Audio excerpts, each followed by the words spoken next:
GO 46 GO 46 మరి దాని మీద నిరుద్యోగ బిడ్డలందరూ కూడా ఇప్పుడున్న కాంగ్రెస్ ప్రభుత్వం న్యాయం చేయడం లేదు. ప్రెసిడెన్షియల్ ఆర్డర్ నుంచి ఆ తెలంగాణ స్పెషల్ పోలీస్కు ఎగ్జంప్షన్ తీసుకోవడం లేదు. అదేవిధంగా సూపర్ న్యూమరరీ పోస్టులు క్రియేట్ చేయడం లేదు. లేకపోతే ఇప్పుడు వచ్చిన వేకెన్సీల్లో ఈ జీవో 46 బాధితులను అడ్జస్ట్ చేయడం లేదని వీళ్ళందరూ కోర్టుకు పోయినారు. కోర్టుకు పోయి 6 నెలలు అయింది. కోర్టుకు పోతే 6 నెలలు అయింది. మరి పిటిషనర్ల తరపు నుంచి న్యాయవాది పోతున్నాడు రెగ్యులర్గా. పిటిషనర్లు ఎవరు? మన పేద పిల్లలు.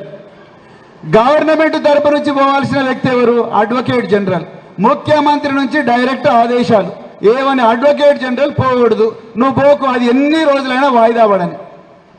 మరి దీన్ని ఎప్పుడన్నా ప్రశ్నించిండా తీన్మార్ మల్లన్న? అసలు పేద పిల్లలకు హైకోర్టు పోవడానికి డబ్బులు ఎక్కడి నుంచి వస్తాయి? ఎప్పుడన్నా ఆలోచించినావా మనం? మరి అలాంటి పరిస్థితిలో ఎందుకు ఈ ప్రశ్నించే గొంతుకైన తీన్మార్ మల్లన్న గారు దీని గురించి మాట్లాడలేదు? ఇక మూడో విషయం, భువనగిరి సోషల్ వెల్ఫేర్ హాస్టల్లో వైష్ణవి మరియు